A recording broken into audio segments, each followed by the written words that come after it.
Amerika yatangiye gushaka uburyo yashyiraho konsula yayo mu gice cy'uburengerazuba bwa Sahara kimaranirwa nyuma yo kwiyegurira Maroc kugira ngo iki gihugu cyongere kubana neza na Israel. Abaturage ba Uganda bazatora perezida kuwa kane mu matora abakandida 10 bazahanganamo n'umuyobozi umaze igihe kirekire Yoweri Museveni. Umuririmbyi waje kuba umudepite mu ishyaka ritavuga rumwe n'ubutegetsi Bobi Wine niwe ubaza imbere.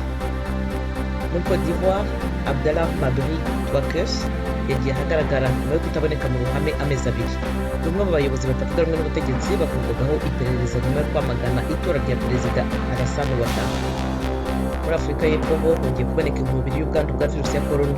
Abantu barenga miliyoni 1,200,000 byemejwe ko banduye n'ibihumbi 33 bamaze gupfa kugeza ubu. Naho muri Algeria, perezida Abdelmadjid Tebboune yatangaje ko azasubira mu Budage kwivuza nyuma yo guhura n'ingaruka za COVID-19 ibyumweru bitagera kuri bibiri agarutse mu murwa mukuru Alger.